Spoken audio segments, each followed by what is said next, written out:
It's no secret that the duopoly continues to strive for more political power, each trying to usher in their brand of authority. There are two issues that are so divisive and so daunting that Republicrats continue to play on those emotional topics. For decades, we've seen this tactic with no real progression from either side. But does abortion and gun control have anything else in common besides being contentious issues? Or are politicians just dangling carrots to lure in votes?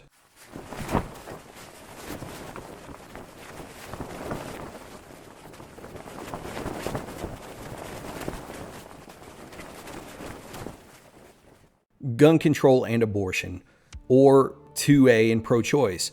Depending on who you ask, it's all the same. Just the way it's said can immediately alter the perception, and oh boy, have the politicians been using that strategy with unapologetic brazenness. The bottom line up front is this.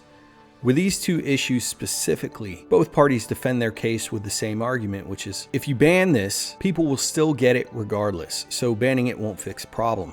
You can insert either guns or abortion to fill in that blank. But on this rare occasion, I agree with both parties.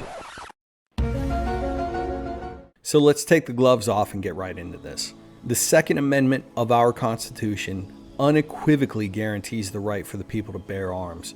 There's no tricky wordplay here. Advocates for gun control assert that because well-regulated militia is inserted in the first line of the amendment, that the right to bear arms only applies to that entity, when in fact the rest of the wording is completely contrary to that argument.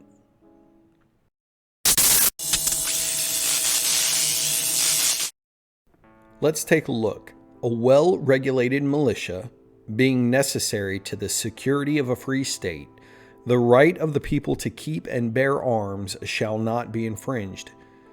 There is no correlation between the people and the militia as one entity. Throughout the Bill of Rights, multiple government restrictions are annotated within each individual amendment. This no doubt cut down on the amount of amendments to be added, but also grouped them into related liberties. The First Amendment, a freedom of expression. Second, the freedom to protection. Third, freedom of domain. And fourth, freedom to privacy, and so on and so forth. So the comma separating the establishment of a militia and the people's right to bear arms is just that, a comma. Just add "and" the right of the people. It's this phrase that is also used in the Fourth Amendment. The right of the people to be secure in their persons, houses, papers, and effects against unreasonable searches and seizures shall not be violated, clearly confirming that the right of the people is in itself distinct, and within the Second Amendment, separate from the militia. So as we see, the right to bear arms does extend to the people.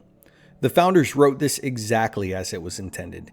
No other place in the Constitution do the framers have ambiguity with wording, and they were extremely careful to outline restrictions of the government towards its people within the Bill of Rights. The Second Amendment is no different.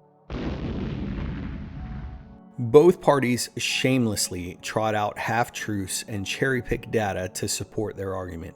The United States does have more gun crimes than other industrialized nations, but that's just obvious as we have the most gun ownership in the world. And in states with heavier gun restrictions, this is also obviously going to boost gun crime statistics. Those in favor of massive gun regulation also push the narrative that there are more deaths related to guns than other countries. Sure, but when those statistics are broken down, 40% of gun deaths are attributed to suicide. The real metric is, how does crime per capita coincide with gun laws? Well, Venezuela leads the world in crime, and it just so happens that it has some of the strictest gun laws on the planet. They have banned the private selling and ownership of guns with some extreme exceptions. The rest of the top 10 most dangerous countries in the world are scattered with various measures of gun control, contrasting from a near zero tolerance to those more liberal and similar to the United States. This shows that crimes are not necessarily dependent on the accessibility of guns.